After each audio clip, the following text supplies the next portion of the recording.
That's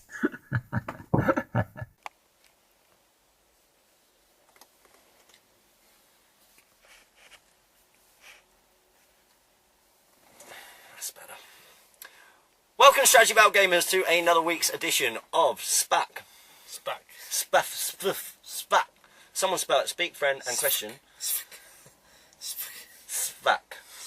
It's Speak, friend, and question. I saw it written down the other day. SFAQ, and I realised actually it's SFAQ, yeah. Which is quite appropriate, really. Speak, friend, and question. Yeah, FAQ. It's like an FAQ. That's right. Okay, you're here with your host, GBHL James. And GBHL Jamie. We've got more questions this week, Jamie. Yeah, we have. We've got about 40 or so, I believe. Yes, I think it must be because when we are filming in McDonald's car park and we look like White Walkers, but it didn't come out. So you guys probably thought, what are these dudes on about? But for us, the screen, we are literally white right now. Like glowing white with piercing blue eyes. And green. Have you got green eyes? Yeah, they look blue on this, don't they? I can't even see. The screen is that bright, so you guys are probably like, wow, what are these dudes on about? You know, they look absolutely normal. But for us, well, as normal as we might normally do. Yeah. Okay, so we are in a van. We've got a little bit more battery today, but we want to get quite a lot of filming done. Yes. So we're going to crack on. So first up, we've got Werner's Miniatures. Yep. Hi, dude. He's put, I finished painting the Mumak. Can you give some advice, tactics? Support your Hobbit hobby. Smiley face. Trample. Trample everything. Yeah, I like playing against them. Yeah, you just hide in terrain, don't you? Just hide in terrain. Hide in terrain. And just, yeah. The best sort of upgrades you can give for it are I think it's gnarled hide and tusk weapons. Increase its defense and wounds and give it the extra strength on the charge. Means you wound in most things on 3 with your trample, so you don't get stuck. Basically, that'd be my suggestion for it. Yeah, I have no suggestions. I've killed the Mumak twice with the All-Mount of Rohan. Yeah. Yeah. No throwing spear from Aema though, unfortunately. Next up we got Khalid Mubarak. He's put, hello guys, thank you for answering my question. It's a pleasure. I didn't really have a question, but some advice for 8th edition fantasy. Oh yeah. This was me kind of dragging out the Q&A at the end, and you just really was not bothered. And I was like, I don't want to talk about Warhammer. It is heavy on movement and the magic phases followed by a melee. But I find that there is a lot more planning involved than 40k. The normal size game is between 2,000 and 3,500 points. Yeah, it's a massive investment, isn't it, to get into Warhammer? It is, yeah. You need a lot of money. Considering, like, one guy is, well, for Empire, 5 or 6 points, and you want sort of 50 maybe of them in a force, in one unit, sorry, and you get 10 in the box, it's pretty grim. Yeah, it's a big investment. The models are nice. The elf ranges are a good source for nice bits or models to convert, which is my favourite part of the modelling hobby. Yeah, that's good. There is a learning curve that I find steeper than the Hobbit and 40k. If you do play fantasy at some stage, and James does do Chaos, there is a video on Beasts of War where they go through the book. Chaos Warriors are an easy army to play. That's what I would need. Just walk forward and hit them in the face. We say that though, I do tend to play as cavalry and yeah. A difficult army to play as. Yeah. An advanced army to play as. Where they go through the book, Chaos Warriors are an easy army to play, and their main areas are melee and then magic. Shooting is pretty much non-existent, as opposed to the vampire counts, which is very magic-heavy army that will punish you if you mess up in the magic phase. So some information there about Warhammer from Khalid Mubarak. If any of you guys would like to see us do a... It's really hard to concentrate, isn't it? It's like, we can't even look at ourselves on the screen, it's too bright. Yeah. If any of you would like to see us do a Warhammer battle report sometime in the future, we could maybe borrow some of the Element Games guys. Yeah. And armies, see if they can run it through with us. So if you'd like to see that, comment below. And get some of your Warhammer friends to subscribe to our channel and get them to comment. Next up we've got Owen Wright. He's put War of the Ring. Come all in a block of 8 trays of orcs. Charges your big scary units. You cause 100 wounds. Looks bad, but wait. I roll a d6 for each wound, and on a 5+, it goes on to you.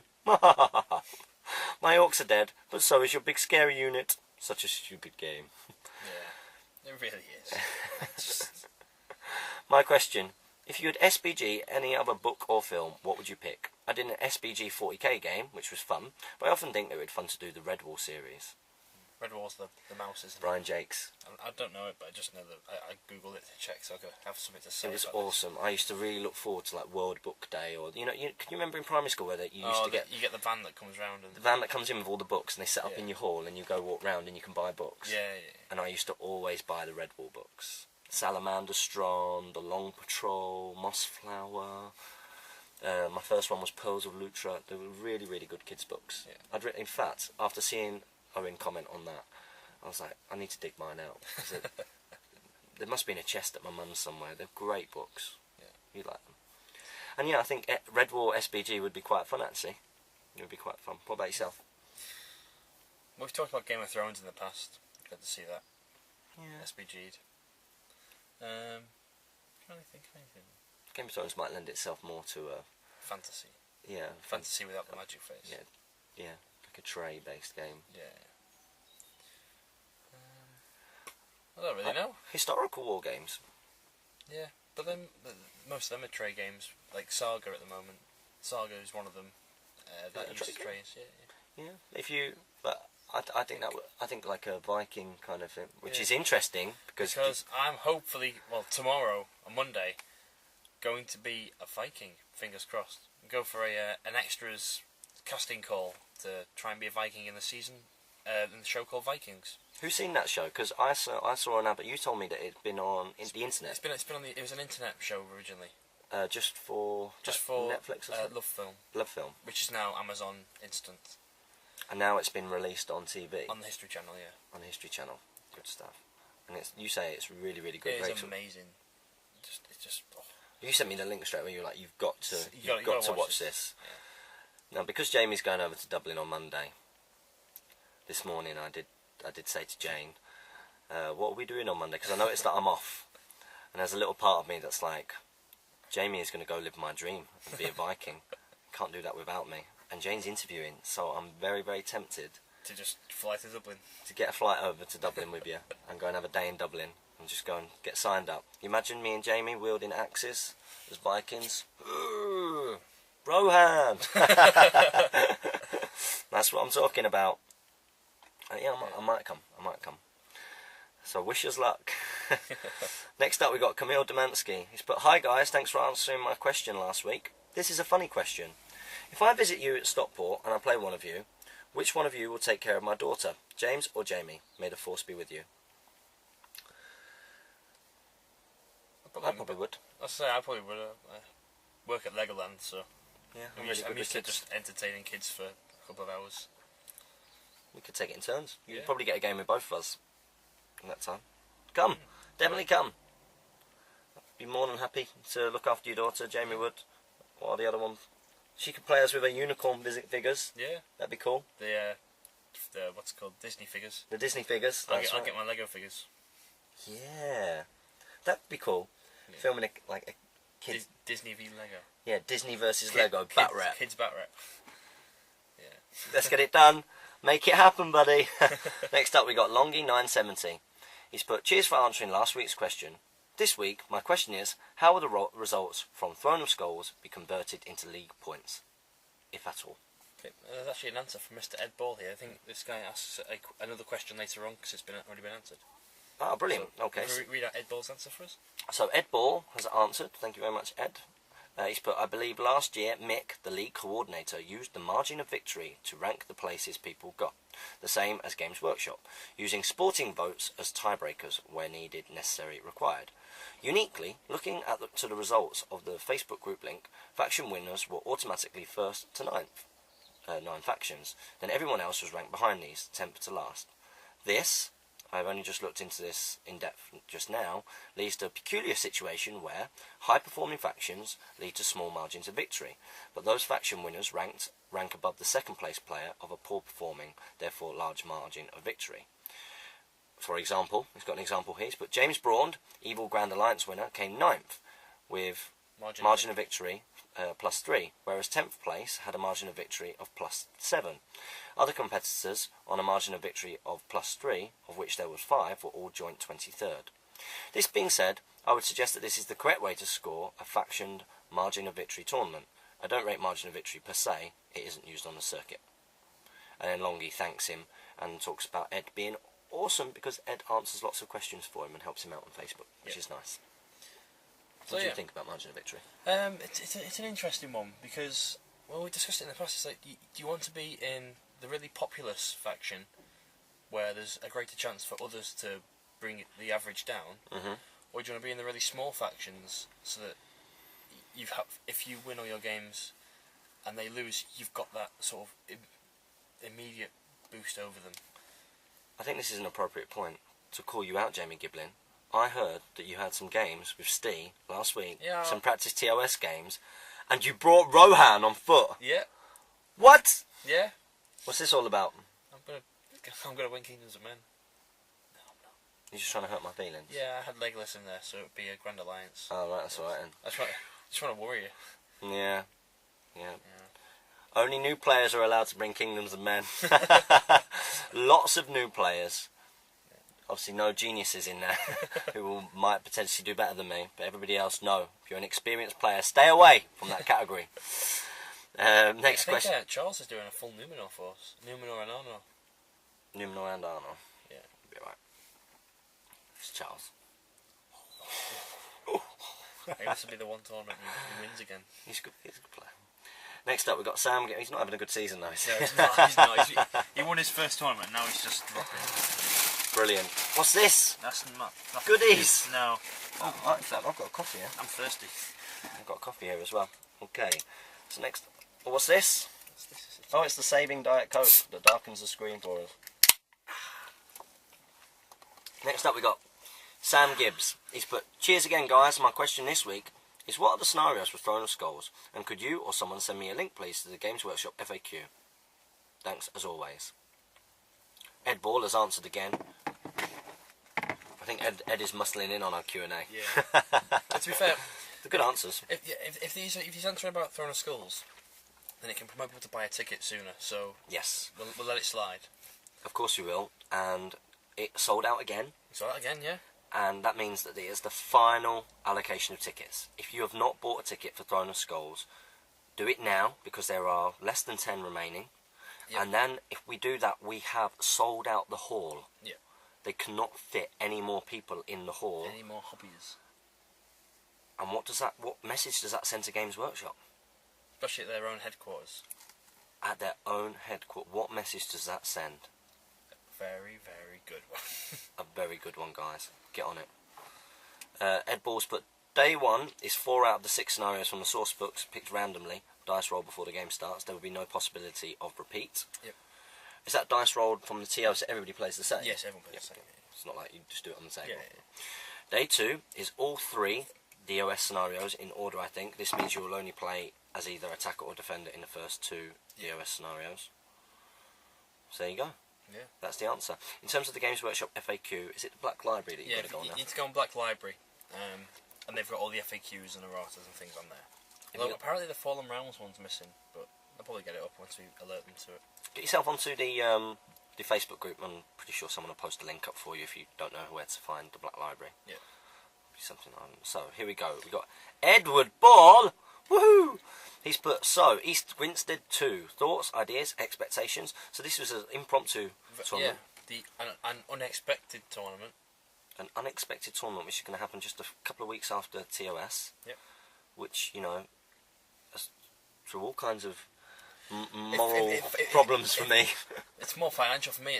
It's like, oh, we're going on the 22nd. I get paid on the 23rd. So I curse you. You are going now. I'm giving you a lift, aren't I? Yeah. Because I'm going to go, but we're going to go early in the day and we're going to be back at night so that Jane doesn't even notice that I've been gone. That is the goal. So, East Grinstead 2, thoughts, ideas, expectations. Not bad to say it went from being prospectively announced to a rules pack to being 70% filled in a day and a half. It is now 100% filmed. Yeah, it's done. It's gone. It's building a reserve list. I think it's quite cool that it's like, right, okay, yeah, whenever this tournament is on, there is only 22 places. Get on it. And it makes people like, right, yeah, we're on it. Done. Yeah. But 750 is a tricky points level normally. All the more so with 1 to 2 models being over 200 points. So your 2 highest points units have to equal or go over 250 points. Yeah, so you can have one thing. You can have like a watcher in the water and that's sorted out for you. Of course, I like it. How do you think this would affect the game and army build dynamics? It's really interesting because I think it's great. you sort of like, you go, okay, I've got my 500-point force. What can I throw in to make it fun? And then suddenly you know there's going to be these big hitters around. So your 500-point force isn't going to be as great because it's going to get mashed up really quickly. So it's really sort of hard to, do you then go down the neutralising route and go, ring wraiths and wizards to build the points up, because they're expensive and can counter the big hitters that people might include. Then obviously you get no big hit yourself. I've got my list. You got your list? Yeah. Is it Radagast and Slay? No. Oh. Disappointed in you. Disappointing. I've not got it yet. UK Freddy Bear. That is Flame from Shadow and Flame. He's doing mine for me right now. No, it's not. Is it Beyond? No, I've still not got mine. That's with. I think it's been 2 months now. Yeah. Oh, it's been 2 months. But I spoke to them this week and they said, we're really, really, really sorry. They reconfirmed the order. They said that they would sort me out. And that it should be with me this week, and I was hoping that it would be here today so that we could unbox some stuff. Oh, don't worry, I've got plenty to do. Have you got? I've got 4 or 5. Yeah, and we've got the Fountain Court, yeah. and Sons of Air as well, from the wonderful Thomas Macklin. So yeah, I'm really excited about it. Have you got an idea of what you want to bring? I actually have. I made down a list yesterday, and as some people will be expecting probably from me, my 2 models are Gandalf and Legolas. Gandalf and Legolas. Hey, why not? That famous duo. Why not? They make a great pairing. Yeah. Yeah, I've got mine. Yeah. I'll tell you later. Next up, we've got Karam Jam Triangle. He's put, if you guys want to come to Games Workshop Liverpool just for some games one week, as it would be an opportunity for you guys to play some games with a variety of different people, really. But it's up to you guys, obviously. But yeah, I'm not sure how I'd ask the store manager. Sorry if this is getting annoying. Question, are cave trolls a good option for a Morio army, or are there better units for the same points? Well, let's speak about the first bit first. In terms of going to Games Workshop in Liverpool, the reason why you would need to ask your store manager is for it to be productive for us to both go. We would need to be filming some games and getting content for the channel. And in order to film in a Games Workshop, we're going to need their permission because we're going to be in their store. Exactly. In terms of asking the store manager, what you would do is you go up to whoever is behind the desk, whoever is the sales assistant, and you say, "Is it possible to speak to them?" Find the man in the black shirt. Yeah, and just ask if it's possible to speak to the store manager, and then just tell them, listen, there are these 2 guys who run a YouTube channel. They're really growing the Hobbit hobby. They're quite happy to come down and do some Hobbit intro games and stuff, but they need to be able to film for the channel. Is that going to be possible? And if it is, then we can come down, and if it's not, then no worries. You can come to us. Yeah, we're not too far away, Stockport is literally, 45 minutes on the train? Yeah. Second question, are cave trolls a good option for a Morio army, or are there better units for the same points? I think if you've... It's always... For me, the 80 points you spend on them... Yeah, because it's warm. The 80 points you spend can really be boosted and making your army just bigger. Oh, that's better. Yeah. Like a captain or a shaman and more guys is what I would prefer, I think. Although I am considering taking the odd one now, just to hurl stuff around. So I've not really used the brutal power attacks since they've come out, so... Have you not? They're good fun. Not really, no. They are fun. And I think that's what you need after Mansfield. Yeah, just more fun. You need some fun. You do. That's why I took the Rohan, because it's fun. Was it? It sounded like you did not have fun. Oh, one lost one. Yeah. Yeah. Second game went horrifically. Loads of battle, and just was massacred. Picked apart. Steve said that you was like Rohan are rubbish. Oh yeah. I won the first game. Recon though. Yeah. With foot models. Foot models. But Recon is about maths, and if you're an experienced player, I think that you know how to win Recon well necessarily. My bowman just went crazy. Your bowman? Yeah. Just. Do you have outriders on foot? No. Regular guys with throwing spears, throwing spear and bow. Throwing spear and bow? Yeah. Because you get that long range threat. Rohan amateur over here. Yeah, you get a long range threat, and then when you get close, you start moving 6 away and throwing 8 inches. The whole force is very avoidance, but it doesn't really work as well as I thought in theory it would do. Don't like, 5+, you need a lot of models throwing to... Well, yeah, I've got 30. 30, okay, so...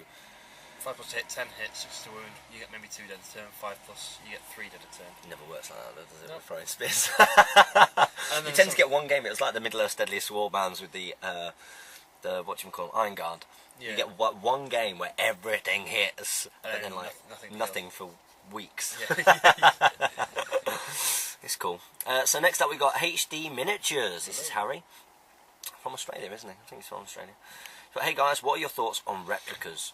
Do you think that the purchase is justified if the item is no longer in production and is insanely priced on eBay? He's got another part of his question here, but we'll answer that bit first. Okay, so replicas. So this is a real kind of moral and ethical... Yeah, it's purely down to the person. Some people are just like completely pro GW, everything's got to be that model, and some are, you know, hey, just you're playing with toys, do what you want, sort of attitude. And it's really interesting, like, if it looks good enough and it looks like it could be a Middle-earth, I'm starting to be, as things get moved out of production, I'm starting to think, well, maybe actually, you know, other things can be used, but I would always prefer to play against a Games Workshop model. When it comes to replicas, it's a really, really, really tough one, in my opinion. You know, well, let's just look at it from a legal point of view. Yeah. That is Games Workshop's intellectual property, and therefore, whether it is produced or not produced, it is illegal. And I think that that doesn't run out until after 50 years that a company decides not to use that or exercise the right to that particular intellectual property. Yeah. So in terms of actually a replica where somebody is producing a miniature... Oh, you mean like that? Sorry, yeah. I think about stand-ins and proxies. No, he's got replica on here. Okay. So, yeah, I thought that you were talking about this, because yeah. I thought that that wouldn't really actually be your point of view. No. When it comes to replicas, is dodgy. Casting your own thing, it's a bit of a grey ground. Well, do you know, no, actually, again, and then it goes into 2 areas. I think if you're casting for yourself, not for profit, you know, and you're just at home and you do it, then I don't think there's too much of a problem with that. Maybe you just really are gutted that you never got that miniature, and you're just modelling and sculpting basically, and you're trying to create a replica. But the moment that someone is selling those, or that you are buying something like that of someone, then it's profiteering and illegal. It's illegal. So even with things going out of production, I think, you know, making something for yourself, go ahead, no problem. But selling it off, probably not. It's my view. Yeah. No, now we're not talking about proxies, because what I had in my head then was the 50p plastic spiders that were used down. Oh yeah, like, they're cool. They were amazing and looked the part. What do you think? I keep getting messages from Josh Pinder. Yeah. The eagle thing. Oh, that eagle. Yes. Yeah. That this is really, really tough. So we've had a message from, he's probably watching this now, Josh Pinder. Lovely guy, came down with DMS. Yeah. To the Desolation of Stockport. He's looking to come into Desolation of Stockport 2.0 in September, and he's sending us pictures of a Game Zone eagle, which looks really, really cool. Yeah. And it's an eagle, and it scales right and everything, but it's not the Games Workshop eagle. Yeah. See, I think again, for our tournament at least, and it was the same in the last rules pack, is that if the Games Workshop make a model for it, you've got to use that one, because again, we can be recording, and like, yes, it's the most minor of chances that we record your eagle and Games Workshop watch that video. Yes. We can't put ourselves in a position where we say, you know, oh yeah, this is our tournament, this is the Games Workshop model, and this is a Games Workshop eagle. And they go, that's not Games Workshop eagle. Close down. Yep. We can't risk that, even on the most sort of minor thread that it could happen. But and it's not just that, we've talked about this a few times before, because it's a predicament. It's really hard because there's this massive grey area, isn't there? Yeah. Right? There's a big grey area in between, and it's at what point does that stop? At what point is it okay to put down just like a rubber spider or something? But those spiders that Damien did were great down in... painted beautifully. I think it's those spiders looked so good because of the good paint job on them. If they were painted sort of, you know, Charles Simpson did. Just sprayed black. But then it was also the fact that it was their tournament, and those spiders were children of Ungoliant. They weren't trying to replicate being a Mirkwood spider or something. So again, there's so many different grey areas. I think it's really, really tough when it comes to proxies. But that's not what we were talking about. We're talking about replicas. So Harry has put also one for last week. Do you have any suggested scenarios for new players? Aside from the Mines of Moria, it gets a bit monotonous after 4 games in the Mines. Cheers, guys, and happy strategy battle gaming. Harry. Yeah, use the scenarios from your blue book, the source books. Like Lords of Battle is a good one for just having a bit of fun, kill stuff as quick as possible. I think you might mean Scenarios, the Fellowship. Yeah, I think you mean like breaking of the Fellowship. Make something up. Have like Boromir surrounded by goblins and Fellowship go save him if that's all you've got to play with, and just make fun of it. Yeah, I'd agree with that. Yeah, look at the back of your blue books. There's tons in there that we've still got to do. Yeah. There's loads that we can do as well. Yeah. Next up, we've got this charming man. Who could it be? It must be. This charming man. Must be Mr. Harrison. It's Mr. Harrison. It's Mr. Harrison. Owner of the Harrison Hustle. Do you know what that means? Do you know what that refers to? It's a Kieran saying. Harrison Hustle is when you just continually roll a 6 on a little black dice. It's almost like you cheating red dice. Cheating red dice. Cheating red dice. Give me a 6 cheating red dice. Oh, look at that, 6. How good was that Middle-earth? I know loads of people complained about like the volume audio and stuff like that. I think I didn't need to. Is that spider on the inside or outside? Outside, though. Okay. Yeah, I probably didn't need to boost it up so much, considering I just forgot how loud we were in that one. I would like to blame Jamie for his lazy editing skills. That he obviously didn't do but I can't blame him because at the moment he's editing everything. Can you believe this? Because I've got no editing software. I'm trying to get it sorted, but I've not had a response. Damien! Yet. Come on, Damien, help me out here, buddy.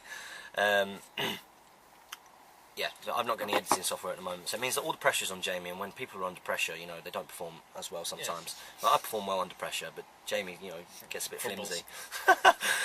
But in that one, you clear because we have to put the volume up because we don't have microphones. Yeah. Like someone said, you know, why have you not put like a buffer thing over them? And it's like we don't have a microphone. We just use the little thing in the middle of this camera. Exactly. We put a buffer over it. We just cover the screen. That was definitely that. It's between that and the Gondor versus Lothlorien, the most fun. Yeah, I think Gondor Lothlorien's the closest. That one was fun, but Gondor Lothlorien remains the closest. Yeah. Gondor Lothlorien the closest and very entertaining as a result of being close. This one was just entertaining. Both of us really got into it. And, you know, those of you that have been at tournaments with me, you'll have heard. You know, you'll be on the table on the other side of the room, and then all of a sudden you hear, "Unbelievable! Oh my eyes!" And you just hear these things. I can't help it. I can't help it. And that was one of those where I just really got into it. Yeah. But the sound, what might have been an idea was not to raise the sound or to sort of split clip and lower. Yeah, I think the thing would have been to do it clip by clip, because if I did the whole video, just keep the sound where it is, you won't hear us speaking. Then you'll hear her suddenly. Yeah, go away, B. There was lots of that. Yeah. From both of us. there was one ridiculous bit where like there's a foe spear who's clearly not going to win and just starts screaming. But I think it was just the accumulation. No, I think the moment it is when I win with the one Marauder, throw the 8 dice and have like 6 sixes and a 5. Because that's what it felt like every time that you rolled with the Wog Marauders, there was just 6s everywhere. It was like, you know, what chance do we have? What chance do we have? So anyway, Mr. Charming Man Thomas Harrison. Maybe we lost you ages ago. Yeah. In War of the Ring, Galadriel Knights get more attacks than other cavalry, while Sons of Eorl don't. Perfectly reasonable, I think. What? Go on to the next bit. Yeah. What? Do you know which channel you are commenting on? All mounted elves would be for winners. For winners. Have you noticed that a lot of our channel catchphrases are... Your... No, you are part of this channel, whether they come out of my mouth originally. Don't blame them all on me. Have you not noticed? Yeah. I saw it in the tournament. You saw it at Stockport with Damien. Unbelievable. Unbelievable. But I've started to see a lot of All My Daisies, a lot of This Is for Winners, a lot of Unbelievables. What other ones? That's it. That's your 3. That's my 3 main ones, is it? Yeah. Oh my eyes. Oh my eyes. As for a question, which section of music from The Lord of the Rings, The Hobbit films, is your favourite? Note, Let It Go is not from Lord of the Rings. I've got, and this is why, Damien, please get in touch with me, buddy. You've got the video. I've got that footage, and it is awesome. Have you seen it? Yes, I did. Yeah. It's awesome. I've also got footage of us playing the game. Oh, that one. Yeah. I got footage of that, and I've got a whole bat rep versus Lewis. Yeah, we need to get you sorted. Let's get it sorted. Mine probably is concerning hobbits. Yeah. Do you like the Hobbit music? Yeah. In fact, when we select our free music, which by the way, let's use this opportunity to say thank you to, what's it called? What's he got? It's in Computech, and the guy's Kevin McLeod. Kevin McLeod. Thank you, Kevin McLeod, for your free music. Which it's amazing. Like, he's a really sort of well-known free music producer throughout YouTube, because obviously he says, you know, just credit me in, you know, your channel, and you're free to use my music. Which is amazing. It's just like, so this is an opportunity for us to say thank you so much, Kevin McLeod, for allowing us to use your free music. Yeah. It's really, really good. He's got loads of it. He just like makes like a song a week or something, and just does like, hey guys, I made this. What do you think? I think we should get San to make us some channel music. That'd be cool. That was really like individual and specific. That'd be cool. Like an intro. An intro music. And speaking of CERN, that gives us a great opportunity to go into this week's the scouring Of YouTube. That's right. We are scouring CERN from Norway. From Denmark. He's from Denmark. Okay, this is Semp the Great. Yeah. Really, really cool guy. I'd just like to say thank you to everybody who got involved in the 2 requests from the scouring last week. We brought it back because there were a lot of people who asked for it. Yep. And we scoured Generation Shift, who has offered to paint up my Morgul Knights, which I still haven't sent to him. I might try and talk to him and try and ask if he wants to sponsor a whole army. Paint a whole army for me before I send off. That sounds really cheeky. It is. I am really cheeky. Shameless. That's what I am. So we scoured Generation Shift. I hope you've all gone on there, subscribed to his page, liked it, given it a thumbs up and stuff. It was the Mounted Legolas, the one I put in the description. Yeah, was it? Yeah. Brilliant. Brilliant. Yeah, noticed that I didn't get on there in time. Yeah. I was really busy that day. Yeah, it's cool. Yeah, really busy. So thanks for sorting it out for It's me. alright. Because I said I'll do it. I'll do it. Look who it fell to again. Look who's sulking again. The one who keeps the channel running. At the moment, Yeah. definitely. Jamie is holding the fort at the moment for me, so I think we all need to say thank you to Jamie. And there'll be other times where I do it, like the whole rest of the time. Still So anyway. me Burnt through so many Middle-earths of this warp this last week. I know. I've got no content. Middle-earths. Middle-earth, get it out. So yeah. So we are doing another week's edition of Scouring YouTube, and this was actually a request. And you know, I don't mind people putting in requests. Yeah. And this was for CERN, and he gave us a really nice gift. He did, yes. Really personalised gift when he left Desolation of Stockport to say thank you for us two being awesome tournament hosts. Yeah. Which, you know, I definitely was. So was I. You were. Team changer. Tournament organiser, tournament host. Yeah, I would agree with that. Yeah, that's probably about right. And he gave us a CD of him and his band, The Rosy Way. The Rosy Way. Yeah. The Rosy Way. And he just sent me things like, listen, you know, we did a live session. It's very kind of New Order-ish, I have to say. It's very New Order-ish. And I thought, actually, this is a good opportunity to really sort of highlight what really this channel is about. It's not just about the Hobbit hobby. Yeah. It's about the Hobbit hobbyists. Yeah. It's about you. The community. First day subscribers. Yeah. You're all awesome, and we're going to show our support to another Hobbit hobbyist. Son. Nothing like that music at all. I expected it to be. Son. Proper Nordic metal rock. I did. I don't know why. Maybe it's the dreadlocks. Yeah. I don't know. Maybe. But it's actually really cool, sort of New Order-ish kind of style. Very sort of chilled out, relaxed. I liked it. Yeah, it was good. So this week's edition of The Scouring is for San. You know, he was one of our original first day subscribers. So if you guys could get on that would be brilliant. I'll post a link to his band's description in the below. Link in the description below. That's the one. Yes, you will. Oh, he's a star. He's a star. Okay, next up we've got Carlos Rigg. He's put, hey fellas, what are the must-haves in an Eastern Kingdom's army? Like, what heroes? Gandish King on horse. It's amazing. On chariot. You can buy one off me for £100. They go for a lot. Do they? Yeah, someone offered me £90. In fact, What? yeah, I don't know why I haven't taken that yet. Yeah. Maybe you didn't get my message.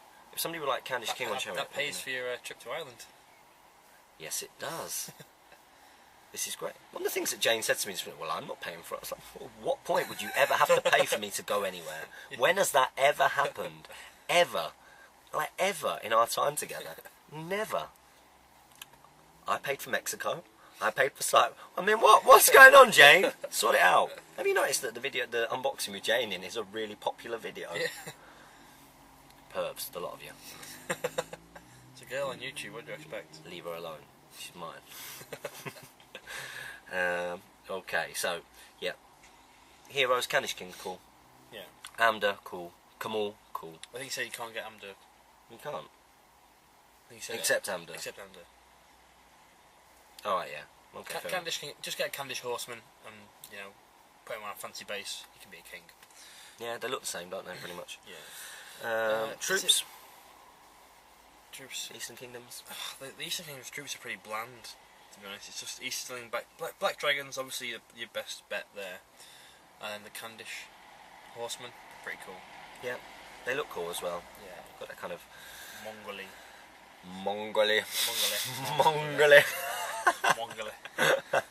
There you go. That's I think we found you a catchphrase there. Mongoli goblin. Oh, you've got catchphrases. Give me a 6. Or, trust you to roll hits again. Yeah. Trust you to roll evades again. Soaky, Jamie. Yeah, well, deal with it. You like to win. Yeah, I do. Everyone likes to win. Of course you do. Of course you do. It's important. Okay, could you draft me up a 500-point list if possible? Off the top of our head? Not at the moment, probably. Probably not off the top of our head, but probably 3 heroes and 3 warbands, probably in 500 points, just about. Yep. Post it onto the One Ring, and you'll get some good responses there from the community. Yep, the One Ring in Army Builder bit. Yeah. Okay. I've got everything, including Kamal on Fellbeast. It's a good way to go. Candish King on Chariot. Oh, There you go. There you go, pal. You set there. Are good heroes. Fight 6, Candish King. Yeah. Very good. Next up, we've got Billy Fitzmaurice. He's put, I'm assuming the question I asked didn't come up. Yeah, that's last week. Yeah. I think when we're doing this in the van on the phone, it's not always ideal. The reason why we're in McDonald's car park this week is because I'm having a meeting about some Biotic Fit uniform and t-shirts and stuff that I need. And the reason why Jamie is here... T-shirts? That's right. GBHL channel t-shirts. Yeah. On the way. Depending on the price. That's what we are negotiating. Yeah. I'm going to throw it in there as an afterthought. So it's like, oh yeah. Okay, he's put, never mind, it wasn't a good question anyways. We're sorry, are you sure we didn't answer? However, when you answered my question the week before, you both seemed to know who I was, and you said that you'd met me.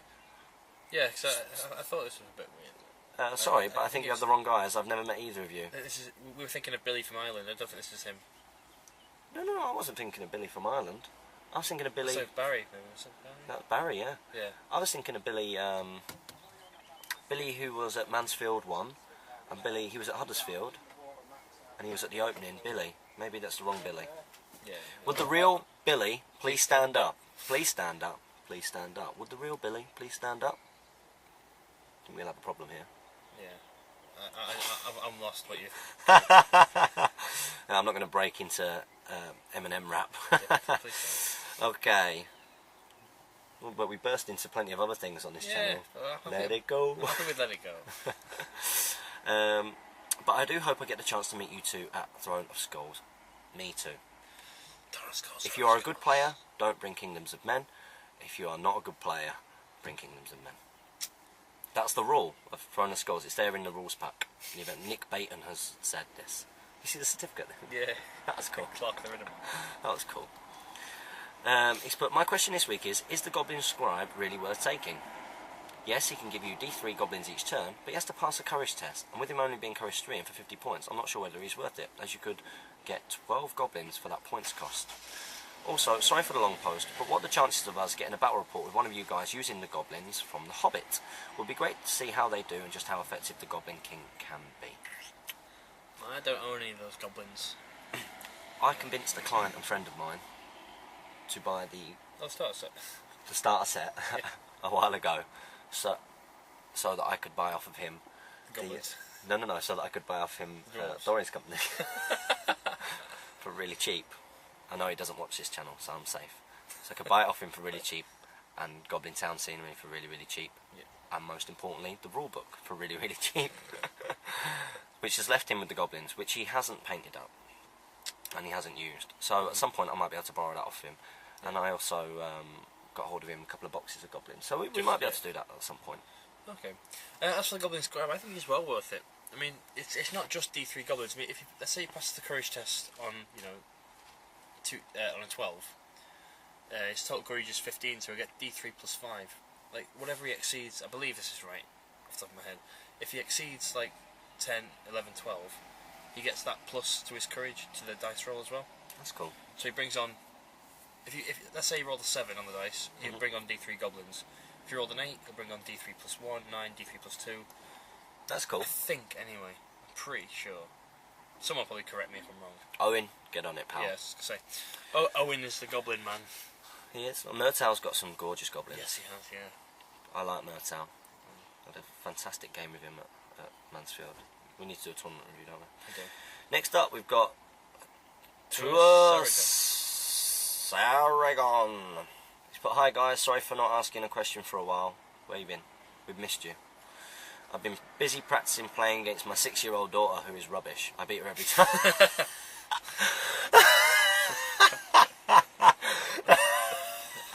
I've read this comment. That is so funny. I need to say that again. I've been busy practicing playing against my 6-year-old daughter, who is rubbish. I beat her every time. That's brilliant. I have to hope he means in the game. Anyway, yeah. Anyway, my question this week is about my new converted Corsair Reavers. Is that what you've been using against her? Filth. I gave them a short sword in each hand, and then after, I thought maybe I should have given them an axe, so that it could maybe do piercing strikes. Yeah, definitely. So if I added a small axe to their belts or backs, would this now be possible? Yeah. Axes just sort of... I wonder why you agree with this, Jamie. Which models have you put? Roses. Yeah. They're holding spears. They're not going to be able to hold an axe. Haven't you modelled some of your wood elves with axes? I gave 3 of them axes for a tournament ages ago. Do what? Mix the reavers with swords and axes. Yeah, just in case. Yes, I think it's acceptable. It is cheese, but it's there in the rules.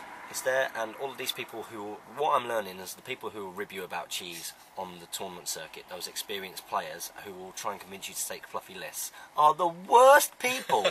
The worst people for finding, like, tedious link ways of bringing cheese. Yeah. I've seen it so much. So much. In fact, I'm going to call out Damien as well, because he was talking about how his 1,000-point fluffy Isengard list won the tournament. I'm pretty sure you had a Witch King in there, pal. He had a Witch King in there! And full feral berserkers, because that's a totally legit Uruk-hai army. It's fluffy, yeah. Yeah, pal. You're all scum. I hate you all. So anyway, he's put... Like, you're just as win at all costs. Who, me? Yeah. Avoiding combat for like 2 hours and then charging in when it's decent for you. Who told you that I did that? Me. When? In our first game ever, I charged you straight away. Yeah. And I won. It's got to be interesting for the battle. No, that's not why I did it. I did it for a tactical point of view. This is from the man who turned around to me after losing like every single bat rep for a long time on the channel. Turned around and was saying off camera all the time, yeah, you know, the thing is, I really don't want to play how I would normally play on the tournaments. You know, like the way that I win in the tournaments, which is, you know, I just shoot and then I run and hide in the woods and then I shoot and then I peel back. Yeah, it's true. So you're calling me out for how I play in tournaments? Yeah. Players never wanted to concede against me. Who wanted to concede it? Mark. Yeah. It made complete tactical sense to shoot away his ponies, and I didn't do it for the whole game. I charged in. You're a bad and person. I slaughtered You're him. a bad person. Okay. Next question. Or current question. Before we're doing. But these videos are very entertaining and helpful, guys. Thank you. What was the question? Should he put the axes? sword, yes, axes. Yeah, do the axes. Next up, we've got the Dr. Pepper Machine. He's put, when you'll be starting battle companies in Middle-earth. Also, I think you should make lore videos for the main factions of Middle-earth. Something that we will do. Yeah, we will get around to that eventually. It's just finding the time that we've not got something else to record, so we can start a new venture. Once Middle-earth's at least Warband's wrapped up, that sort of frees up a bit of... Might just use like Lord of the Rings wiki or something. Yeah. Read it out over some screenshots of models that we own, and with some music in the background. Son. Careful with his name. Son. No, not that name. The next name you gotta read out. Ah, huge bum. Oh no, yeah. Oh, sorry, we've got to answer. Battle companies in Middle-earth. We're going to get round to it. We'll do it. What we'll do, we'll probably record it, do it in a day. 1 day's worth of stuff. Yes. And it's something I'm thinking about doing with Kieran as well, is doing like a mini narrative thing. Yeah. Using all of the amazing terrain which I purchased from Rick from East Grinstead War Games, which he's given me a Mediceld and watchtowers and Rohan houses and burnt barns and stuff, and just like a little mini narrative, not serious, not competitive, just fun stuff. That will then result in the next one, and maybe just doing a sort of mini series of 6 of these types of games. Film it all in one day. So I need editing software and I need space on my phone. Cause I've got no space on my phone anymore because that bat rep's all on here. Just sitting there. It's sitting there, waiting for you guys to see whether Lewis can beat me or not. Okay, so Huge Bum has put, thank you for answering my question last week. It's a pleasure. I'm considering starting a Harad army. If I was to attend independent tournaments, would I be frowned upon for using Watches of Kana? I want to enjoy playing the game, but are Watches of Kana really that broken? Are half-trolls any good? You wouldn't be frowned upon. We're frowned upon, no. No, we only frown on Charles because we hate him. We I'm joking. We just had to wind Charles up a little bit. Yeah. Yeah, we do. It's perfectly legal. It is a cheesy, powery army, but... It's a powerful force, but then, you know, so is full ferals. So... Yeah. You know, all-mounted Rohan. Totally broken. Definitely. Of course you wouldn't be frowned upon. No. Especially if it's your first tournament and stuff, you know. Half-trolls, they're good. Don't get low... What is this? Someone on a bike. Yeah. Don't have loads of them. That's helicopter. 1 or 2 is... Just like that. That was good. Let's answer this question. Yes, half-trolls. 1 or 2 are really... cold now. Yeah. Keep disrupting as soon as I start. 1 or 2. 1 or 2 are really good together because they just act like this horrible little meat grinder. You hate them against your wood elves because they just slaughter They fight you. 5, defense 6, strength 5, so it's like 2 attacks that kill my guys on 3s. And they're just so tough to crack. Because, okay, yeah, you do win the fight against them, but they got 2 wounds each, so if you get that lucky 6, they're going to be there again the next turn. It's a pain to play against. Yeah, I think that they're very decent. And the way I think that you've got to look at a unit like that is, imagine it as actually 2 models. So they cost, is it about 22 points? Yeah, I think about that. 22, 25. I can't remember which Somewhere between 22 and 25. The way I think of it is imagine it as like 2 models. Yeah. The same, that are defense 6, strength 5, you know, because they've got 2 attacks. Yep. Fight 5. You know, imagine that for 10, 11, 12 points-ish. You know, you'd be like, yeah, that's well good. You know, so that's how I think of it. So no, you won't be frowned upon, and hopefully we'll see you at tournaments soon. Yeah. Huge bum. Next up, we've got Jonathan Punchon. He's put, great video as always, guys. Keep it up. And we certainly will. Do you think that you'll ever play War Machine and or Hordes? Thanks for the great content. Maybe in the future. I've got no immediate plans to collect anything. The ranges aren't a huge draw to me. They don't visually appeal to me, so... Guess what, War Machine Hordes players? I have a Trollbloods army. That's right, and I've never played the game. I just picked it up on eBay, because I was going through a phase in my life where everything on eBay that I saw was just, I had to buy it. We all go through those phases, we all do, and then you rein yourself in. So I do actually have a 50-point Trollblood army, I believe, with like Mulg the Ancient and Doom Shaper and Earth Trolls, yeah, I don't know, Stone Scribes and stuff like that. And I've sent it off to Shadow and Flame, and at some point when he decides that he would like to showcase that they can do like War Machine models and stuff, he'll paint them up, but there's no rush in that at all, and he can, if he decides never to paint them, it's not a problem. So it's literally just, we will probably start playing that game if and when our sponsors Shadow and Flame decide that, do you know what, we want to show, we want to be able to market to War Machine and Hordes players as well. So they've got those models just in case they ever want to do them. So that will be the only time really to think about it. But it's a very competitive game, like real power gamery kind of game. Yeah. That's what I've heard. And very tactical, one of the most tactical of games. Yeah. I watched the battle reports on miniwargaming.com. If you're not on miniwargaming.com, I suggest you get on there to see weekly War Machine battle reports. And make sure that you get yourself onto Matt's Sit and Talks on a Friday, because I'm going to be posting a lot of Hobbit-based questions to raise awareness about the Hobbit. And he answers questions first, the ones which are liked the most. So if you're watching this video, get onto miniwargaming.com. Did you do it? I did it, yeah. I thumbed yours up and I actually thumbed down everyone else's. Ha! You're not supposed to do that. That's really bad. Didn't do it at all. So just go on there, give us a thumbs up, and that means that our question will get answered first. Okay, next up we've got Scary Clown Man Erkberger. He's put, thanks for answering my previous question. I think this week's question was already answered during Middle-earth's Deadliest Warbands, but just to be sure, if a model has a weapon that counts as an elven blade but isn't a sword, would they use the special strike for that weapon instead of feinting? For example, would an Easterling halberd use piercing strike? Yes. It just counts as an elven blade for the rules side of it. Yep. It is an axe though, so. Yep. Okay, so next up we've got David Lowe. He put, you missed my question concerning Uruk Shaman versus Sharky, but no worries, having played with both, I can safely say that having Sharky around to transfix enemy heroes is far more scary and useful than giving an army a 5+ save they appear incapable of making. Out of about 20 rolls, I saved 2. On both occasions, where multiple wounds have been dealt, thus making them redundant.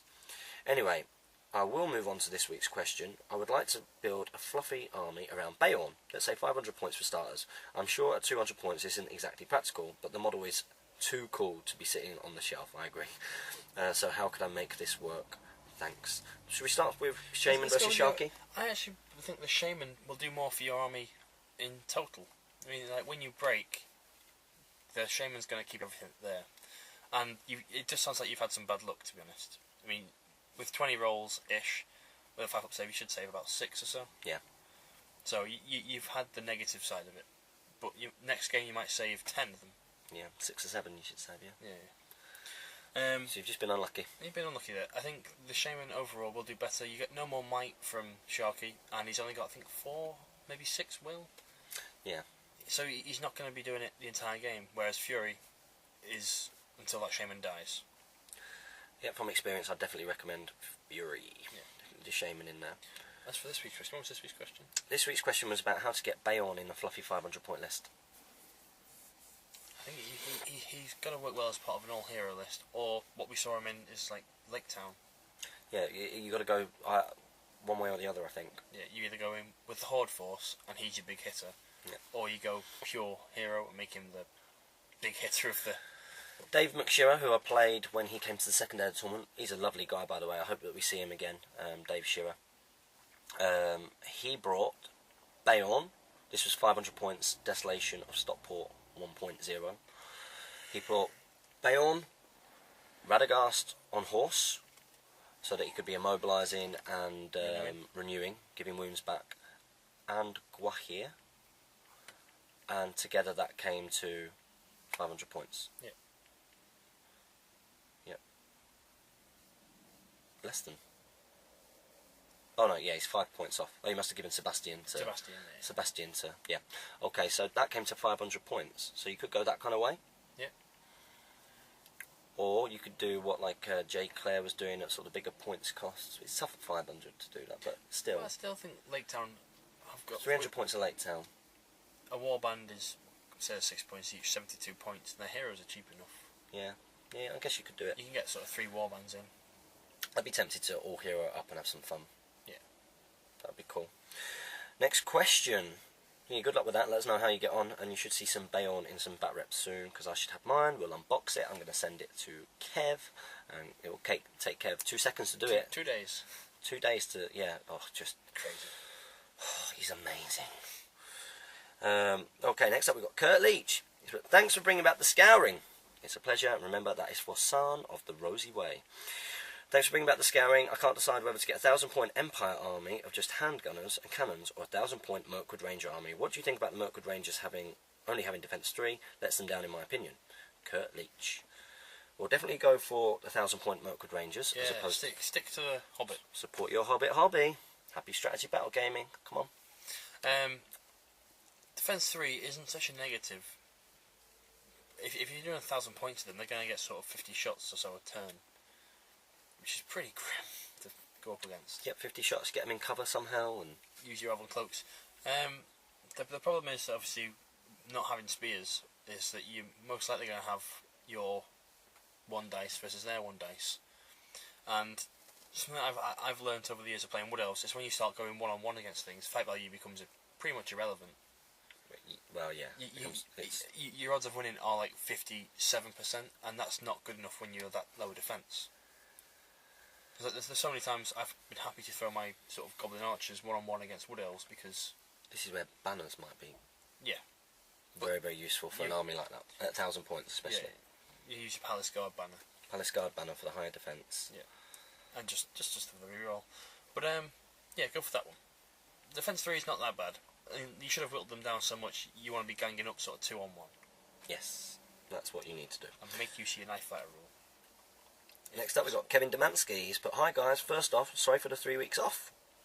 Where have you been, buddy? Oh, he's put in here. It's no excuse. Yeah, he's put, I was finishing up a course, and then there was the week of the fallout from the tournament, which I did not enjoy as much. Alright. Kevin Demansky, what tournament? Then I could not think of a good question. But since I missed 3 weeks, I have 2 questions this time, one being nice and long for you, James. Okay, so the first one's for me and the second one's for you. 1. Will we be ordering our GBHL stuff from you, like a PayPal thing? Will it be via some other kind of way? Yes. Most likely PayPal. PayPal, yeah. We need to...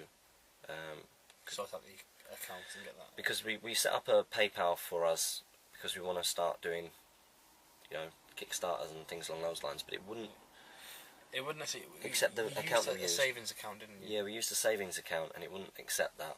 So then we tried to use one of my current accounts. Unfortunately, we'd set up the PayPal using my details, which meant that we couldn't use his account because they conflict. So what we really need to do is set up a joint account, just like a married couple. This will be your first joint account. I've had a couple. Yeah. They don't cause problems. So, yep, you'll be paying on it through PayPal. Yep.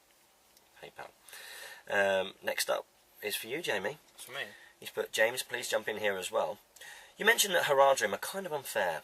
If, say, at the end of The Hobbit There and Back Again, when all the new models come out, etc., and a new revised and updated rulebook for all Lord of the Rings and The Hobbit came out, what adjustments might you would like to see made for each race and the game itself?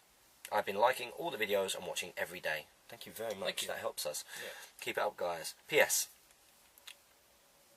Oh, I'm going to read this after we answer the question. Okay. It's an important thing. Okay. See, everyone's got their own ideas of what should be around for each faction. Mm-hmm. So, if Games Workshop were to stop supporting it, a couple of years afterwards we get the sort of freedom to do what we want with it, there's a real sort of risk that we change the game so much that we inhibit new players from coming in. Yep. I think we'd have to, if any changes were made, I don't, as much as I'd like to change the point values and some special rules and whatnot, I personally don't think we should do, or create new profiles, because if we then hosted a tournament and we get a bunch of new players turning up and we're like, oh yeah, this is Theoden, back lapellano versions. They're like, hey, well, I don't have this. I don't have this profile. What are you talking about? Like, oh yeah, it's on the Facebook group. Do you not download the thing? And over time, yes, people might start playing with all the rules we make, but I don't think we should.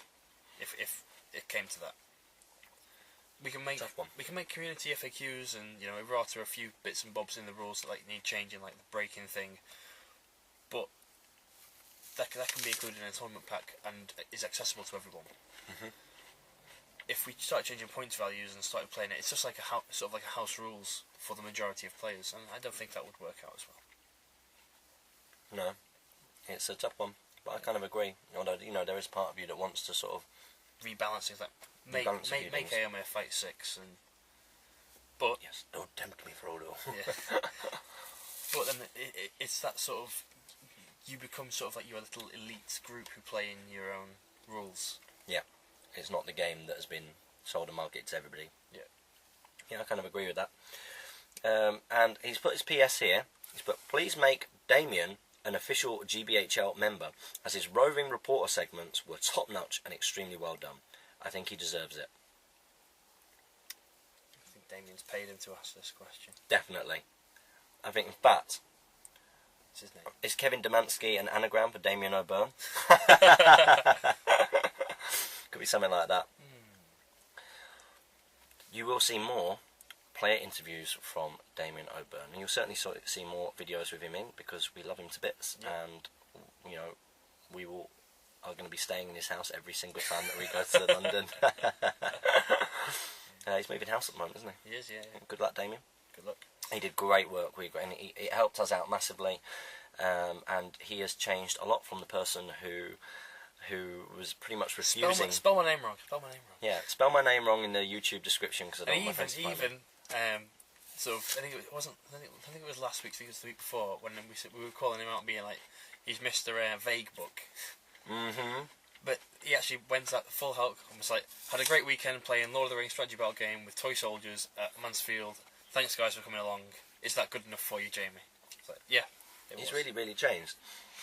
I tried to get him to do a player interview, Best Army interview, because I think he won Best Army at Preston. Was it Preston? It was Preston, I think, and he was he wasn't sure about doing it. Yeah. But as we've seen, the more and more he's on camera, the more he loves it. Yeah. And he loves it. He loves it. But he's a great guy, and yeah, he is our guest roving reporter. Unfortunately, he lives hundreds of miles away from us. Yeah. But when we get opportunities to get Damien in, we will, because he provides a great insight in. And I think Tom Harrison as well, when he's been involved in it, has been absolutely superb. In fact, most people, when they've contributed, have been great. Yeah. On the battle reports and stuff, and just have been really entertaining and game, and just everybody is into the spirit of what we're trying to do. Yeah. And we're seeing that more and more and more at tournaments. Right down to people putting their own post-battle bat rep breakdowns. That's so cool. I won.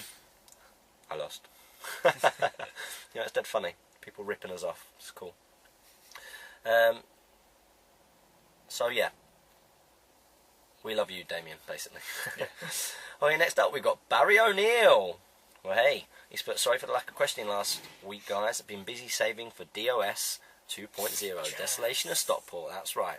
And it took me until after the deadline to catch up on my video backlog. Never mind the painting backlog. Great Desolation of Stockport review videos, by the way, guys.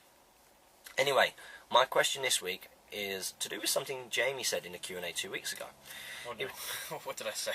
He was talking about how, if Games Workshop let the license run, we'll be able to do what we want with the hobby. I'm just wondering, if that happens, who or how do you reckon new rulings, etc. would be decided? Everyone accepts Games Workshop's rulings now, but if we all had a say and different opinions, would it end up with everyone just playing their own house rules? That's literally just what we talked about, wasn't it? Mm-hmm. Yeah, I think that's the danger. That's the danger of it, and I think as much as I'd like to change things again, we've just got to stick with what we've got. And maybe for certain tournaments, tournament organisers can say, well, for this one, we've released this profile, feel free to use it at this event. But it's not a rules change, it's just a one-off. But yeah, if it was decided that we were going to change things, who would do it? I guess you'd have to have some sort of, you'd think, a democratic way of doing it. I guess the same kind of way that the White Council. well, the things that have been decided at the moment. The community poll.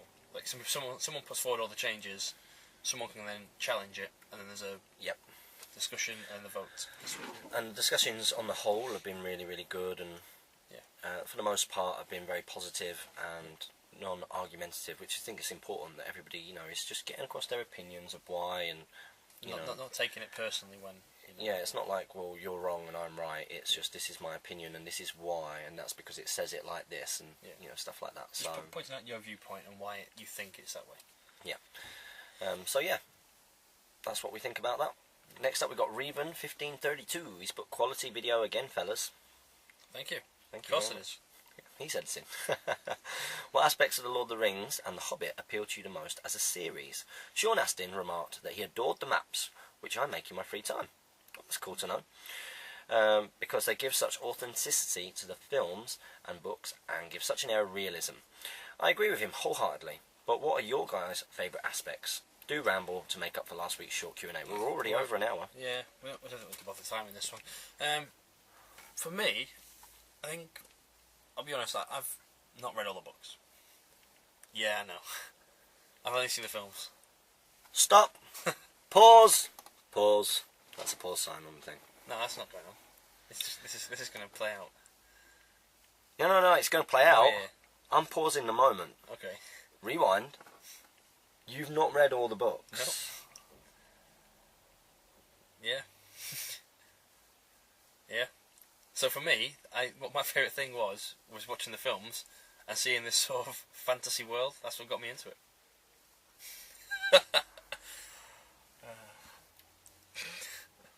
What, yourself?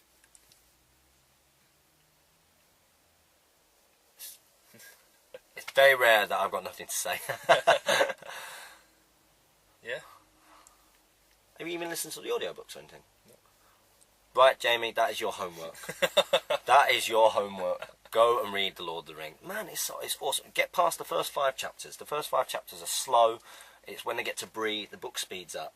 And you'll read it like that and you'll love it. You'll appreciate the characters. It's just so much more. Just so much more. You think that the movie is great. The books are epic. Yeah. Really epic. Do you like Aragorn in the movies? Not particularly. Yeah. You're going to love him in the books. Yeah. He is bad. Yeah? You like Éomer in the movies? Not particularly. Yeah? He's bad in the books. Gandalf? I like him in the films. You like him in the films? You're going to love him in the books. The superhero. Yeah. Just even the way that the hobbits are, and like Merry and Pippin, and they're just really important characters. And all of those side characters that we kind of play as, like your Baragons and stuff like that, they all have an identity and a reason for being there. You've got to read the books. Comment below if you agree. Comment below as well. Have you read The Lord of the Rings? I hope so. What was his question? Or what does he like about it? Okay, so you really like the movies. That's what drew you to it. Yeah, it's the movies. It was just the fact that it was sort of this fantasy world that wasn't over the top. Like, it was a believable fantasy world. Yes. Like an alternate mythology, some might say. That's why I love it.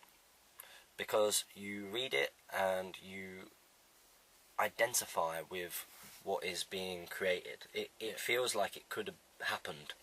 Yeah. And that's what I love about it. That's why it was the appendices that really got me into it. I read the appendices of Lord of the Rings before I actually read The Lord of the Rings. Yeah. Because I was looking into it and I was like, oh my god, this is mythology. It really is folklore and mythology, and it's so well thought out, right from the creation, and there are lots of human stories which are timeless. The same way that a lot of Shakespeare is timeless, in that those stories and those emotions and those people can exist at any point in time, just change the way that they talk and the language. It's the same with Lord of the Rings, I think. You look at it and those tales are, and the characters and the characterization. Gollum is such an important character. Because of things that happen with him, everything else happens. Yeah. You know what I mean? Ultimately, it's just an amazing story. The maps as well, they got me into it as well, because it provides that realism, so I agree with that. Anyway, that was me rambling. Next up, we've got Sigfrido Zimmerman from LA. He's put, "Hey guys, I will definitely ask on the One Ring forum if there are any players around me. So remember, if you're from Los Angeles, contact Sigfrido Zimmerman." He's put, "I'm working on an Isengard army. I was wondering if I should put armour on my Shaman. Does he need it even though he stays behind the troops? And what are your opinions on Grima? Thanks again." Grima's great. If you bring a Saruman, you bring Grima. You just do. Because he's such a pain to play against. And he's good for what he is. Armour on Shamans is interesting. Do you put armour on Shamans? Well, I can't. They're the only force that can put armour on their Shamans. Okay. And I don't see the need for it. They go on defence 4 to defence 5. Yeah. So it's shooting that is. It's only going to affect strength 2 bows, isn't it? Strength 2 bows and obviously strength 4. Well, heroes. Sure. Yep. But chances are, if a hero's charging against your Shaman, it's going to die. Things have gone wrong if a hero's hitting your Shaman. If your Shaman's in combat, you've done something wrong. Or you've just been beaten. Yeah. So almost would be no use to him by that point anyway. Shooting, going through 2 ranks and having your 5+ save, you're not going to die to it. You shouldn't do. Besides the most horrendous of dice rolls on your opponent's behalf. Yep. So, no, I don't think armour is worth it. In all honesty. As for Grima, if you're playing at points level where Saruman and Grima can be on the table, then hopefully you've got a Gandalf to Sorcerous Blast. Sorcerous Blast him away. No, because Grima sort of allows Saruman to be used at a lower level. Let's say you take Saruman and, just a full warband of hard stuff, and you take Grima as well. Okay, yes, you're not going to have the same might levels as your opponents, but with Grima being there, it stops them having as much might. It's something that I thought about when I was designing a Dunlanding force, is that you could really, you can get Saruman and Grima in at that lower points level. Yeah. Because then you're able to hold it out with, your wild and stuff like that. Cheap stuff. Cheap stuff, yeah. Salt thralls. Salt thralls.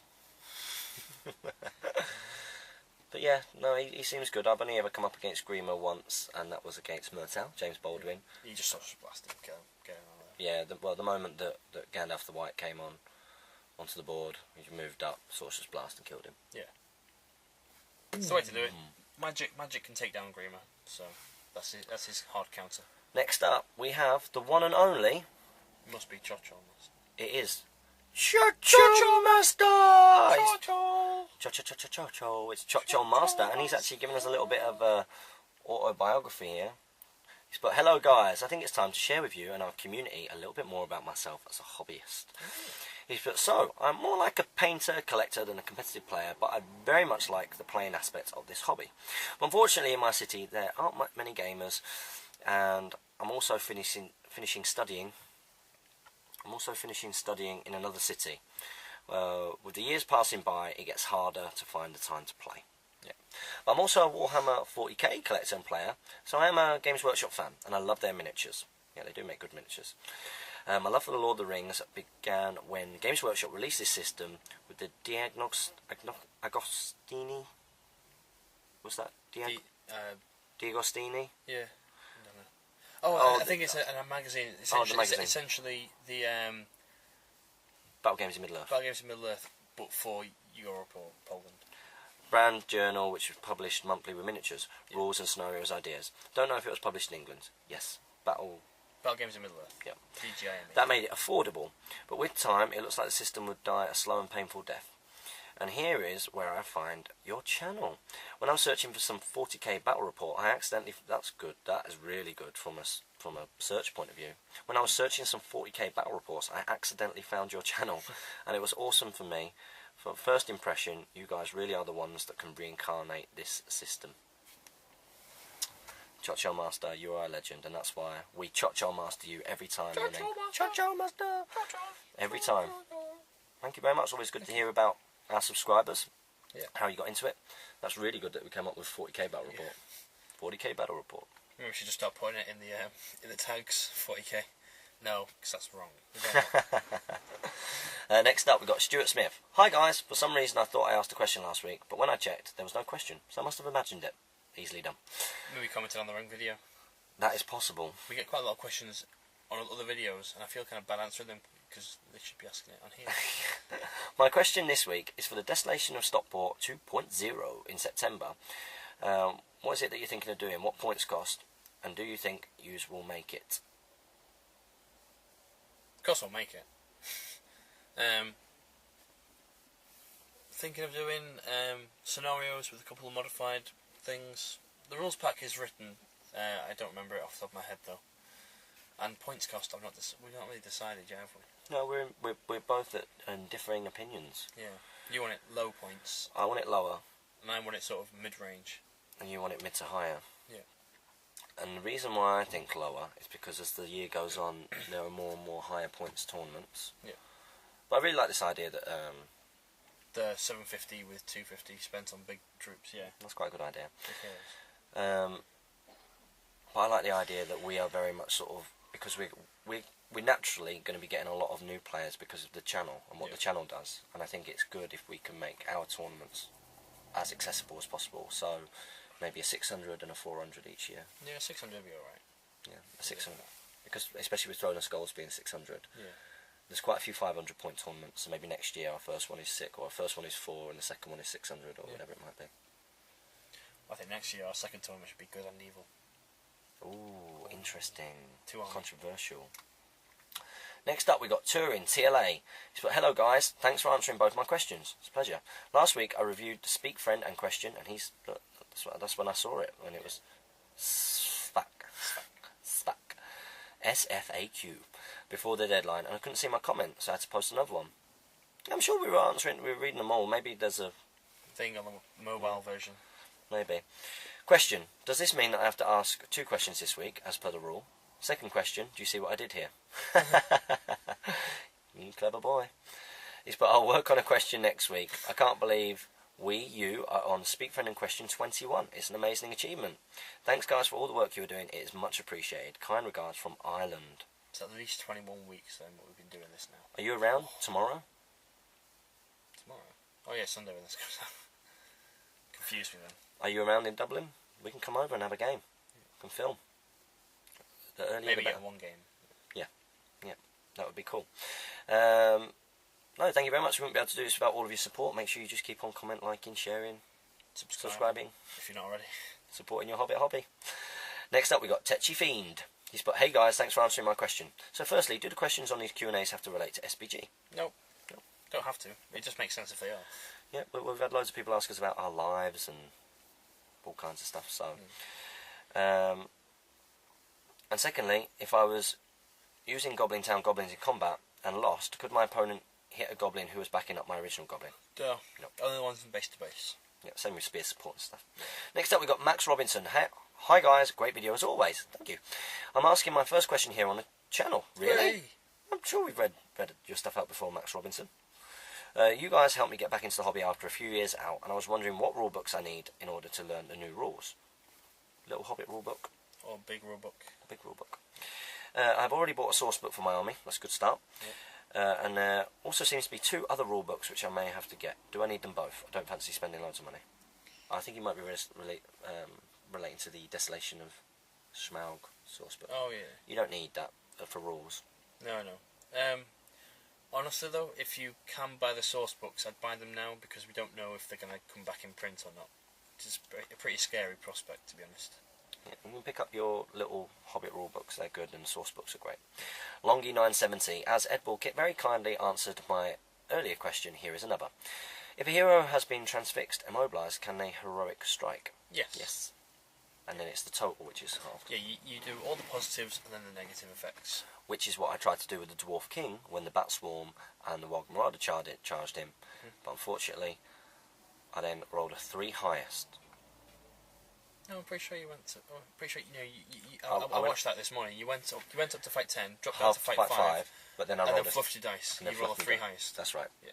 So then you had 1 point of might left to boost it to a 4, and I got a 6. So. That's why someone asked a question. That's why there was no roll off. I think I answered it, didn't I? Oh, did you?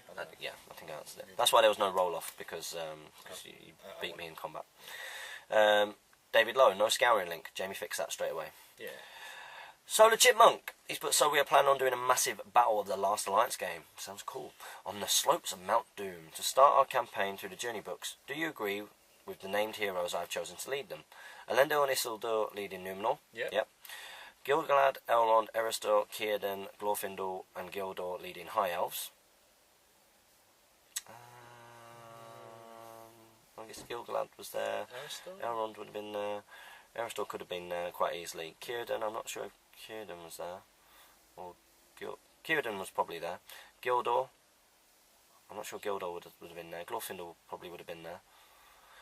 Galadriel, Celeborn and the brothers Rúmil and Haldir, who I'm not sure about at all, with the Galadrim, and Thranduil with his wood elves. Were they all there? Slopes of Mount Doom.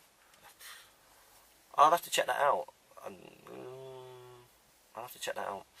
Okay, secondly, do you think it would be a good idea to make a battle report out of this, as I've tried to film some in the past and it would inspire us to paint it all? I'm so sorry for writing so much. Keep up the good work. Well, don't apologise. We appreciate your questions. Yeah. That would be just from thinking of, we do a 500-point battle report in sort of, 2, maybe 3 hours. A report that big is going to be a huge video. It will be impossible to film the way that we film it.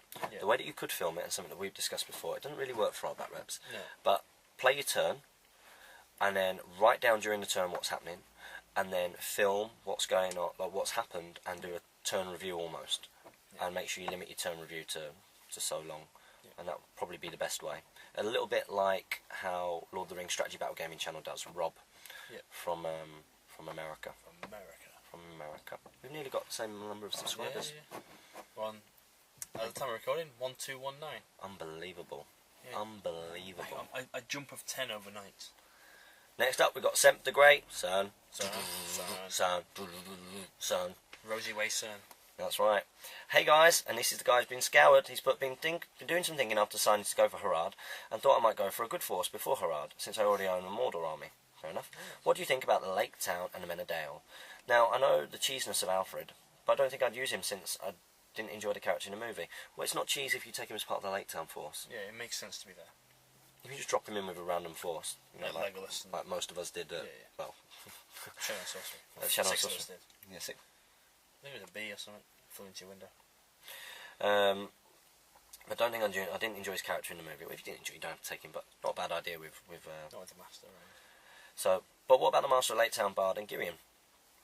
I'd definitely say Master of Lake Town Bard and Alfred and a Captain is a good way to go. Yeah, 500 that's points. sort of, they seem to be the standard almost. Yep. Also, what do you think about an army composing of both Lake Town and Men of Dale models? I'm not really sure how they differentiate from each other, so I wasn't sure how they'd fit together in a fluff army. Good work as always, CERN. Something great. For a fluff army, if you're going for the theme, they wouldn't be together really, because it's sort of like a pre-Smaug, post-Smaug setup. Yeah. From a look, they look cool. They're fight 4 as well, aren't they? Yeah, they're good. You get fight 4 spearmen supporting. Supporting you later, but then the Master's pretty worthless for his rule. Yeah. But yeah, it's good. Unless he just pulls it off sort of in the end game. Games, yeah, the end game. Tries to stay alive. But yeah, Lake Town be expensive for you to do. It's going to be expensive. Yes, it is. Next up, we've got Belagon Eldercar. He's a new subscriber. Welcome to Speak Ben and Question. But thanks for bringing some excitement back to the hobby from across the pond. Oh, just a nice comment there. Thank you very much. Make sure you ask the question next week. Yeah. And we'd love to answer it for you, and welcome to our channel. Next up, we've got Gongor1892. But hey guys, keep up the fantastic work. You've really got me back into the hobby after many years away from it. And I want to thank you for all your hard work and enthusiasm you put into the hobby. No worries. And making these videos so enjoyable. I'm glad that you guys are enjoying them. We just sat in a van. Yeah. Sat in a van, looking bright, getting warm after a little while, and we've got to go in literally 5 minutes because we've got a meeting about t-shirts. Yeah. Are you coming to sit in, or are you just hanging about? Or? Up to you. You can come in if you want. This is my first ever question, and it's something that's come up in a couple of games recently, and it's quite tough to explain, but I'll try my best. If I have Legolas, for example, in combat, and I have 2 banners, both within 3 inches of him, can I use one banner to reroll 1 dice, and the second banner to reroll the other? It's just 1 dice. You can reroll your. I think the rule is you can reroll 1 dice if you're in range of a banner. So regardless of how many banners are in range, because you're in range of a banner, you can reroll 1 dice. Or am I restricted to 1 reroll? Yes. 1 reroll. Many thanks, and keep up the good work. Regards, Chris. Thank you very much for your question, Gongor. I don't think we've seen your name before, so... No, it doesn't ring any bells. So make sure, remember, what's the rule, Jamie? Well, it's a bit late for this. We should have said this right at the beginning, really. We need to get an intro sorted for this. If we answer your question, you need to ask us one back next week. Fantastic. Next up, we've got Matt Joyce. Do you know if there are any One Ring dice left, and if so, who do I contact? No idea from me. Be Daggerlad, is it? Well, speak to DMS. If you go on and just contact Deadmar Spectre, I think he organised it for the One Ring. He is our sponsor, Shadow of Shadow and Flame. Don't know, it's a repeat question. Right, okay. Post. That's it. Wow. Just a share from the Prancing Pony. That is it on here. We've got no more questions showing on here, so really apologise if this hasn't shown. Remember, we record this on the Thursday. It was 11:23 earlier today, so we can get this meeting in about t-shirts and stuff. Yep. So if you've posted later than that on our Thursday English time or Friday, Saturday, we will not be answering your questions. Very sorry. So make sure, guys, that you comment, like, share and subscribe. Support your hobby. And happy strategy battle gaming.